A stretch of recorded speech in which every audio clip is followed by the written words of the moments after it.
Hello everyone, welcome to this lesson on trends. First off, we need to define what a trend is, and I would put it as the tendency of a price to move in a particular direction over a period of time. So within trends, we can define three types of trends that we can find. There is an uptrend, which we define as the movement of a price in an upward direction over time. Then we also have a downtrend, whereby it's the tendency of a price to move in a downward trajectory over time. The last one would be the ranging trend, whereby price moves between 2 points in a sideways motion without going upwards or downwards. So it's oscillating between 2 points. Now we can depict these three on a diagram. So if we are starting here at the bottom, we can have a price that is moving upwards. As you can see, the price continues going upwards. Then we would say this is an uptrend. On the other side of the uptrend, we have what we would call a downtrend. So we have price that is moving in a downward trajectory over time. So we would say that's a downtrend. Then the last one that we defined is the ranging type of trend, whereby price moves between 2 points over time. All these types of trends have got ways that you can be able to trade or to invest in so that you can maximize your return. If you are looking at an uptrend, your goal is to buy at the beginning of the uptrend and sell at the top of the uptrend. Or you can sell in between, harvesting some profits. For example, if you bought maybe 5,000 shares, you would want to buy at the beginning of the uptrend. Maybe when you reach about maybe a quarter or maybe 25% of your profit target, then you can sell some of the shares. Then on a pullback, you can buy again and re-enter, and you continue doing that, harvesting profit consistently.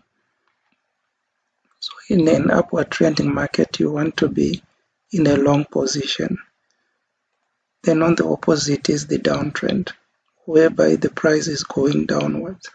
If you are a long only investor, then you are looking to say, as soon as you see price begin to trend downwards, then you would want to say, I'm selling this investment.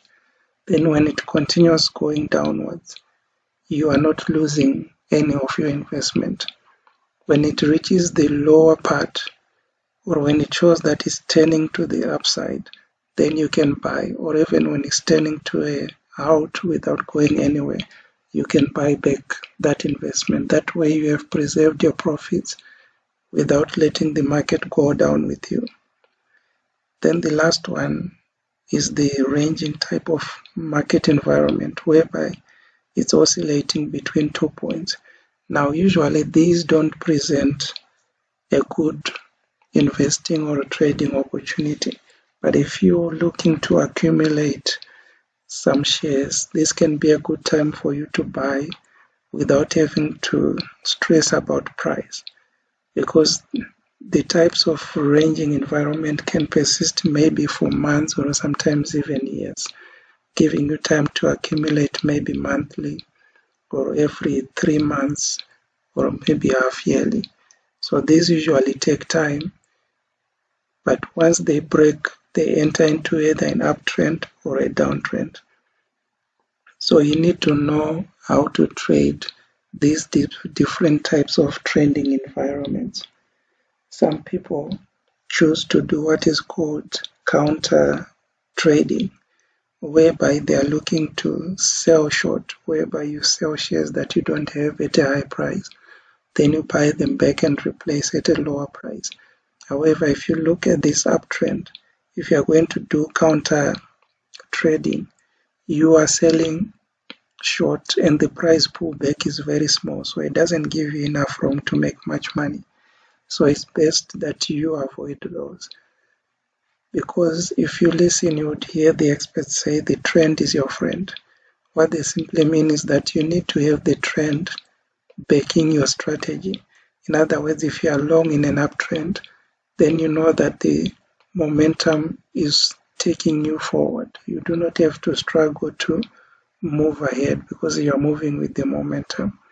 The same applies with a downtrend. If you are trying to go long in a downtrend, it's more like you are trying to run against the direction of the wind. That way you'd find that you would put more effort with little results that you are able to make. So know the type of trend after opening a chart and determine what that type of trend speaks to you as an investor, and where it can give you rewards and where it can potentially lose you money.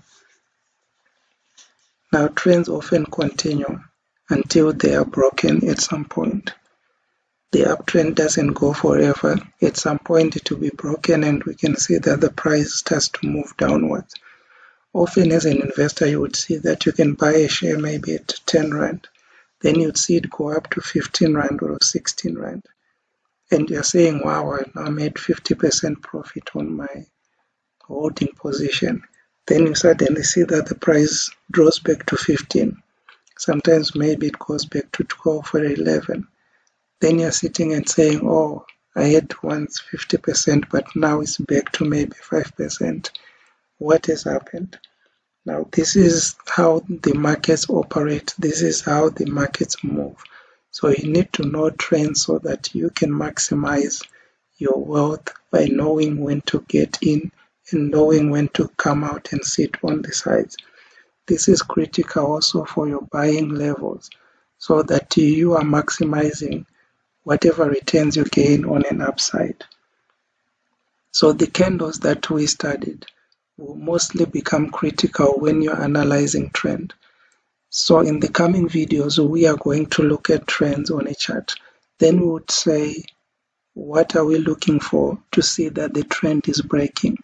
Once the trend is broken, we are looking for confirmation of those candles.